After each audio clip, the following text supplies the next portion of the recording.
le déconfinement, c'est juste pour le mot, ça ne change rien du tout. Non mais je le savais, c'était signé, c'était couru d'avance, hein. Il fait dégueulasse dehors et on nous laisse sortir maintenant, ouais c'est ça quoi. Dis-nous Alexandre, ça change quoi les confinements? Dis-nous. La première étape du déconfinement, c'est... On peut faire du sport avec 2 autres personnes en plus qui habitent pas sous le même toit que nous. Les sports qu'on peut effectuer, c'est du tennis. On se fait chier, non, James? Ouais, c'est clair, Jason. Je peux essayer de te mettre une amortie, quand même? Non, parce que sinon, tu vas me faire une contre-amortie, et je vais venir à la volée, et toi aussi, et puis on va... Du kayak, de la pêche, et...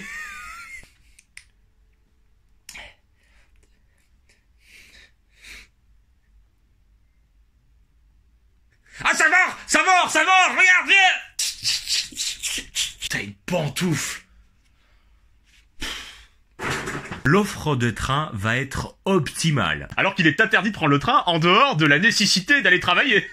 À quoi ça sert que tous les trains roulent à nouveau si on ne peut pas le prendre? Ah, c'est encore une belle contradiction, voilà. Donc moi, par exemple, qui suis chômeur, si je veux prendre le train, je peux pas prendre le train. Je sais pas pourquoi j'ai cette tête, hein. Après tout... Tu peux prendre le train pour une raison médicale aussi. Qu'est-ce qui va se passer? Vas-y, je te laisse réfléchir.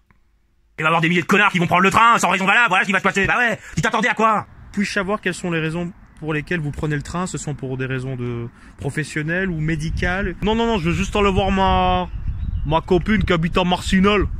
Monsieur, je suis désolé, hein, mais je vais devoir vous mettre une contravention. Hein. Au moins 200 000 euros. Quoi, vas-y, non, vas-y. Non, vas-y, pas d'amende, j'aime pas les fruits secs en plus. Vas-y, c'est marrant, hein.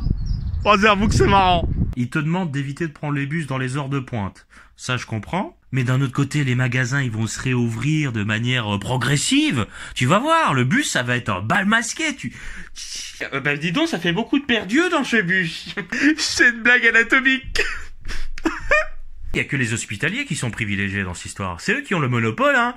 Moi, par exemple, le Petzou qui va aller acheter une bouteille de coca. Tu veux aller acheter une bouteille de coca, mais tu sais. Est-ce que quelqu'un peut me dire ce que je vais en faire de ce truc-là? Merci à l'envers. Quelqu'un peut me dire ce que je vais en faire de ce truc-là? Mon abonnement de bûche. On dirait un mec qui a passé un séjour carcéral assez corsé, hein. Ah, remboursez mon abonnement! La deuxième étape du déconfinement, c'est le 11 mai. Qu'est-ce qui va changer le 11 mai? La réouverture des magasins. Avec ce qui s'est passé avec le Brico, le McDo. Les gens, ils vont péter des cases. Mais à quoi tu t'attends? Évidemment, nous comptons sur le civisme de toute la population, hein. Nous ne tenons pas à ce que nos centres-villes soient des Woodstock ambulants, hein. Nous avons vraiment confiance en notre population belge, c'est évident.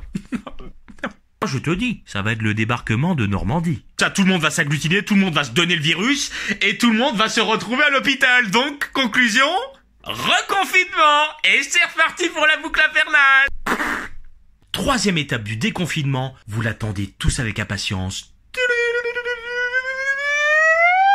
On peut aller chez nos proches. Rendez-vous, notre liberté. Rendez-vous, notre liberté. Ça n'a aucun sens. On peut inviter des gens chez nous, c'est extraordinaire. On peut inviter notre chat, notre chien, notre dromadaire. Le seul contact que j'ai, c'est avec mon canapé, hein. J'aime savoir que tu es à mes côtés, mon petit Alexounet. Mon canapé me parle? Oui, je parle, j'ai toujours été là. Faut vraiment que je sorte de chez moi, au plus vite. Je vais pouvoir voir mes parents. Les écouter se disputer pour rien du tout, c'est extraordinaire. Le travail, ramène de l'argent. Va faire des tâches ménagères, vraiment, ça une femme va te faire ça. T'es là. Est-ce qu'il y a les slips propres là, hein? Y'a plus le slip, ils sont où les slips? T'as mis où les slips, hein? Ah ben s'il y a plus de slip, t'as qu'à mettre un maillot. Quoi? Je t'entends enfin, reviens! Crie plus fort! Je t'entends pas quoi? Mais si t'as plus de slip, t'as qu'à mettre un maillot. Ah ok, d'accord, alors d'accord! Qui m'a pris de marier avec un con pareil? Je te déteste! Je vais pouvoir revoir ma sœur qui va pouvoir me couper les cheveux. Parce que là j'en ai marre. Regarde la longueur! Regarde, ça va arrondir le tsunami! Ouais, c'est tout. C'est ça qu'on aime. T'es toujours là, toi, hein? Je suis dans tes vidéos, je suis dans ton esprit, je suis là tout le temps. C'est bizarre, lui. Autre nouvelle majeure, c'est la réouverture des écoles. Ça, c'est vraiment une bonne idée. Théophile, arrête de toucher tes camarades comme ça partout, voyons. Désolée, Madame Wery, je ne leur ferai plus, c'est promis. Je me prosterne. Tu vas morfler, toi. Hein? Non, mais c'est bon.